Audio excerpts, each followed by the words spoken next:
Episode 91. Those Dew Kisses. "Oh, so is that an intentional attack then?" said Dario, who had just woken up, had a hint of laziness on his face.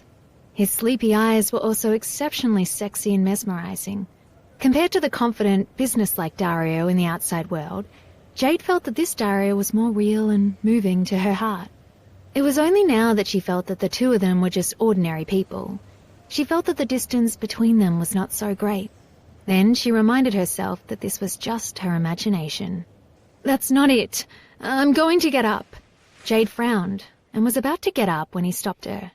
Jade felt that Dario's eyes were more enthusiastic than usual. He was still staring at her.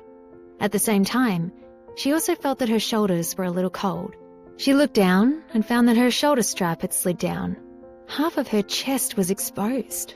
She could also clearly feel that the thing under her seemed to have swollen a little. Jade screamed, "You damn pervert! You hooligan! Stop looking at me, you bastard!" She quickly reached out her hand to cover her chest. She covered Dario's eyes with her other hand and pulled her strap back up. However, it didn't seem to be of any use. Dario took the opportunity to pull her hand off his eyes and kiss her hard. What surprised Jade the most was that he stuck out his tongue to lick her slender fingers. His wet tongue wrapped around her fingers. A strange feeling spread from her fingers to her entire body in an instant. Jade was so scared that she quickly pulled her hand back and said in a panic, "Mr. Foster, I'm really going to get up. Get out of the way." "Anyway, there's nothing else to do today. We can stay in bed," Dario said unhurriedly. "What are we doing on the bed?" "Let's talk about life and ideals. We can also do something fun." When Dario said this, he emphasized the word fun. Jade was shocked. She was not stupid. "No, I'm going to get up." Jade pushed herself up, but Dario rolled over and easily pressed her down. He even held her hands with one hand and placed them on top of her head. Jade's face instantly turned red. Dario stared at her chest that kept moving up and down as she breathed heavily. Then he reached out another big hand and carefully touched her white neck. He continued to slowly move his hands down. His warm palm. It was as if she had the power to calm her down, but she felt something was wrong. He had pressed his hand on her chest. Jade screamed again. "Mr. Foster, what are you doing? Let go of me." This was too hard to accept. Her chest had never been touched by a man before. "What? You flirted with me just now. Now it's my turn to flirt with you.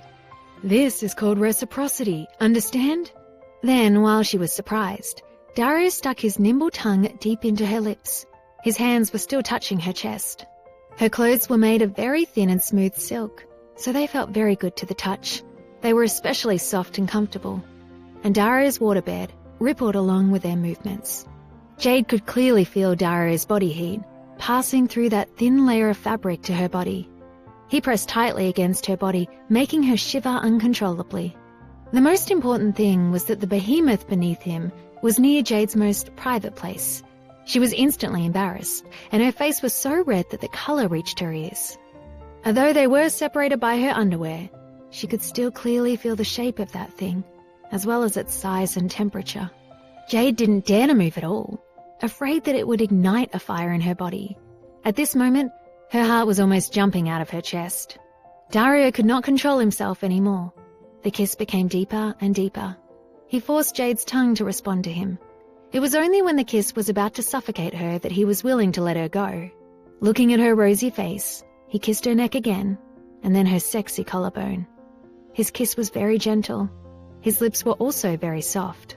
Jade actually felt a little comfortable for a moment. Her once clear eyes were now covered with a layer of fog. She narrowed her eyes and suddenly felt a strange sensation coming from her chest. This was an experience that she had never felt before.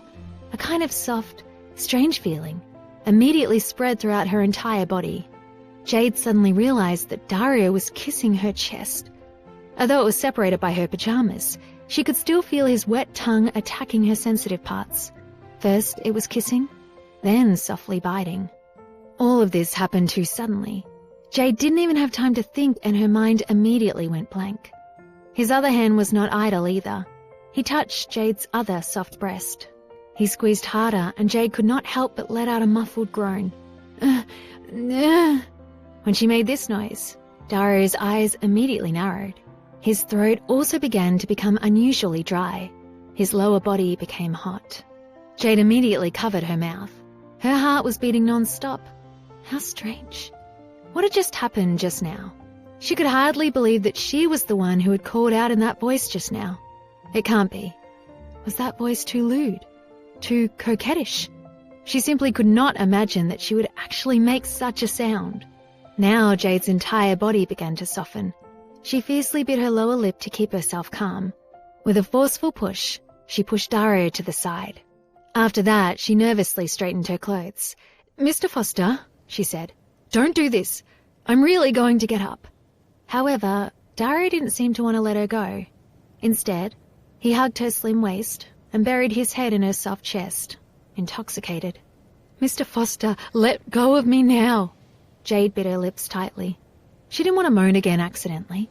She tried her best to restrain herself, but she was afraid that she would fall in love with him if she kept doing this. The more Jade resisted, the more Darrow was unwilling to let her go. He tightly hugged her, his eyes full of love and desire. Then he bit her earlobe and breathed into her ears.